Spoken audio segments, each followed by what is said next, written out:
मेरा आज पढ़ने का मन नहीं लग रहा है। बुक्स को लेकर सिर्फ बैठे हैं और पेज को बदलते जा रहे हैं, या फिर पढ़ने तो बैठे हैं मगर ख्याल कहीं और ही है। देखो दोस्त, एक बात बोल रहा हूँ, अपनी जिंदगी खराब करना बंद कर दो। ये जो तुम बार बार बोलते हो ना कि मुझे पढ़ाई में मन नहीं लगता है, पढ़ना तो चाहता हूँ मगर पढ़ नहीं पाता हूँ। क्यों नहीं पढ़ पाते हो? पढ़ने की कोशिश तो करो, जरूर मन लगेगा। याद रखना, 1000 मील सफलता की शुरुआत भी एक कदम से होता है। तुम पढ़ो तो सही। तुमने अपने पेरेंट्स की कभी शक्ल देखी है? वो तुमसे कितनी उम्मीद लगा के बैठी है, मेरा बेटा कुछ ना कुछ जिंदगी में कर लेगा। देखो दोस्त, उनकी उम्मीद ही कुछ बड़ी नहीं है कि तुम जिंदगी में कुछ बड़ाई कर लो।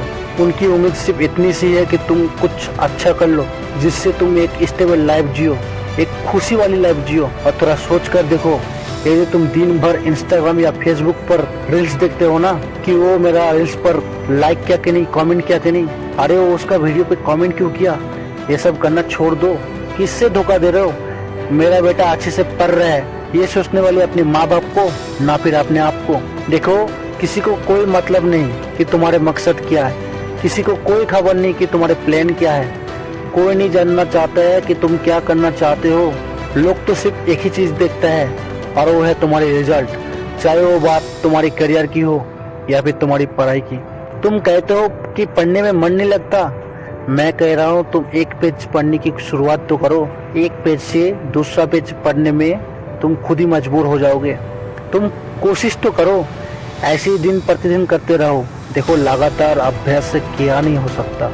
एक गांव में एक गरीब व्यक्ति रहता था। एक दिन उसे किसी कांवड़ी के पास बहुत पुरानी किताब मिल गई। उस किताब में लिखा हुआ था कि परस पत्थर समुद्र तट पर अन्य पत्थरों के साथ मिलता है। वो दिखने में अन्य पत्थर की तरह ही होते हैं, लेकिन वो अन्य पत्थर की तुलना में कुछ गर्म और मुलायम होता है। ऐसे लोगों की मान्यता है कि पुराने समय में कोई ऐसे पत्थर था जिसके स्पर्श से कोई भी लोहे की वस्तु सोने में बदल जाती है। परस पत्थर की रहस्य जान के वो व्यक्ति बहुत खुश हुआ। सोचने लगा कि उसे ये पत्थर मिल जाए तो उसके सारी गरीबी दूर हो जाएगी। समुद्र तट पर जाकर परस पत्थर खोजने में जी जान से जुट गया। शुरुआत में उसे परेशानी आई, क्योंकि बहुत पत्थर होने के कारण वो एक ही पत्थर को कई बार छू के देख रहा था। इसमें बहुत समय व्यर्थ हो रहा था। इसका वो समाधान निकाला। वो पत्थर को छूता, वो गर्म और मुलायम नहीं होता तो उसे समुद्र में फेंक देता था। उसने कई दिनों तक पत्थर उठा कर समुद्र में फेंका, पर उसे गर्म और मुलायम पत्थर नहीं मिला। उसे निराशा हाथ लगी।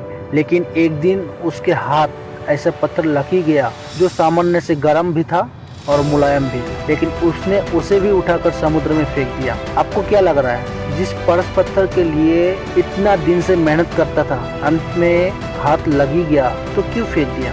आदत। इतने लंबे समय तक रोज हजारों पत्थर समुद्र में फेंकने के कारण उसकी ये आदत बन गई थी। याद रखना, इंसान आदत की दास होती है, इसलिए हमेशा इंसान को अच्छी आदत बनाना चाहिए। नहीं तो हमारे पास लाइफ बदलने की अपॉर्चुनिटी भी आ जाए ना, फिर भी हम नहीं पहचान पाएंगे, बिल्कुल समुद्र के उस आदमी की तरह। अगर तुम्हारे भी ज़्यादा देर तक पढ़ने की आदत नहीं है या फिर पढ़ने में मन ही नहीं लगता, तुम पढ़ने की आदत डालो, फिर देखना आदत अच्छी हो तो ये आपकी ज़िंदगी बना सकती है। अगर आदत बुरी हो तो ये आपकी ज़िंदगी बर्बाद भी कर सकती है। आज से तुम चेक कर लो तुम्हारे कौन सा आदत है कि तुमसे तुम्हारे गोल से दूर लेके जा रहा है। हर वो चीज अपने फोन से डिलीट कर दो जो तुम्हारे गोल से दूर दूर तक कोई नाता नहीं है। किसी ने सही कहा है, अपने मंजिल को भुलाकर जिया तो किया जिया, है दम तो उसमें तो उसे पाकर दिखा। लिख दे खून से अपनी कामयाबी की कहानी और बोल उस किस्मत को, दम है तो मिटा के दिखा। अंत में सभी को धन्यवाद लास्ट तक जुड़े रहने के लिए।